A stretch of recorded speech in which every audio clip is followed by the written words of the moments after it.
സംവിധായകൻ എന്ന രീതിയിൽ വലിയ സംഭാവനകൾ മലയാള സിനിമയ്ക്ക് സമ്മാനിച്ച വ്യക്തിയാണ് പ്രിയദർശൻ. പ്രിയദർശൻ മോഹൻലാൽ കൂട്ടുകെട്ടിൽ പിറന്ന സിനിമകളെല്ലാം തന്നെ മലയാളികൾക്ക് പ്രിയപ്പെട്ടവയാണ്.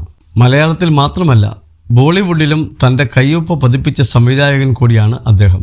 മഴ പെയ്യുന്നു, മദ്ദളം കൊട്ടുന്നു, താളവട്ടം, വെള്ളാനങ്ങളുടെ നാട്, ചിത്രം, വന്ദനം, കിലുക്കം, അഭിമന്യു, മിഥുനം, തേന്മാവിൻ കൊമ്പത്ത്, കാലാപാനി, ചന്ദ്രലേഖ തുടങ്ങിയ ചിത്രങ്ങൾ മലയാളി ആരാധകരെ ഏറെ ചിരിപ്പിക്കുകയും ചിന്തിപ്പിക്കുകയും ചെയ്യുന്നതാണ്.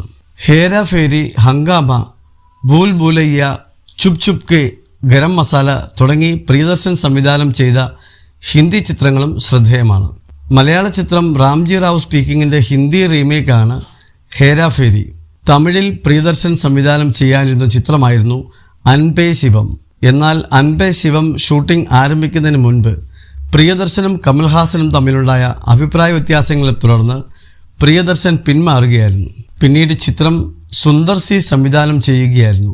പ്രിയദർശൻ സംവിധാനം ചെയ്ത ചിത്രങ്ങളിൽ കൂടുതലും ഗാനങ്ങൾ ആലപിച്ചിട്ടുള്ളത് MJ ശ്രീകുമാറാണ്. അതിനുള്ള കാരണം വ്യക്തമാക്കിക്കൊണ്ട് മുൻപ് കൈരളി TVക്ക് പ്രിയദർശൻ നൽകിയ അഭിമുഖം വീണ്ടും വൈറലാവുകയാണ്.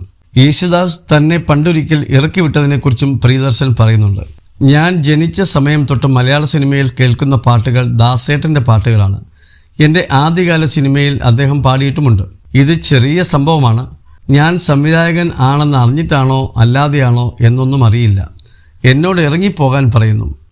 ബോയിങ് സിനിമയുടെ സമയത്താണ് അതങ്ങനെ ഒരു സംഭവമുണ്ടായി എന്നതല്ലാതെ അദ്ദേഹം അങ്ങനെ ഉദ്ദേശിച്ച് ചെയ്തതാണെന്നും അല്ല. അങ്ങനെ കരുതി എനിക്ക് അദ്ദേഹത്തോട് ഒന്നുമില്ല, പ്രിയദർശൻ പറയുന്നു. അദ്ദേഹത്തിന് മുന്നിൽ വേറെ ആരും ഒന്നുമല്ല. യേശുദാസ് മലയാള സിനിമയ്ക്ക് വലിയ സംഭാവനകൾ നൽകിയിട്ടുള്ള ഒരു ഗായകനാണ്. അദ്ദേഹത്തിന് മുന്നിൽ താൻ വളരെ ചെറിയ ഒരാളാണ്. പക്ഷേ അതിൻ്റെ പുറത്തുള്ള ഒരു വൈരാഗ്യമൊന്നും കൊണ്ടല്ല MG ശ്രീകുമാറും ഞാനും ഒന്നിച്ചത്. ലാൽ സിനിമയിൽ അഭിനയിക്കുന്ന സമയത്ത് പ്രേം നസീറുമായി പ്രശ്നമുണ്ടായി നസീർ സാറിനെ വേണ്ട എന്ന് വെച്ചിട്ടല്ലല്ലോ ലാലിനെ വെച്ച് സിനിമ എടുക്കുന്നത്. അതുപോലെ തന്നെ MG ശ്രീകുമാറും താനും ഒക്കെ കളിച്ചു വളർന്ന കൂട്ടുകാരായതുകൊണ്ടും അവൻ്റെ കഴിവ് അറിയാവുന്നതുകൊണ്ടും അവനെക്കൊണ്ട് പാടിച്ചു എന്നതാണ് സത്യം. ചിത്രം എന്ന സിനിമ കഴിഞ്ഞപ്പോഴേക്കുമാണ് ദാസേട്ടൻ എൻ്റെ സിനിമകളിൽ അധികം പാടാതെയായത്. അപ്പോഴേക്കും ശ്രീകുട്ടൻ വളരെ പ്രശസ്തനായ ഗായകനായി. അതായിരുന്നു സംഭവം.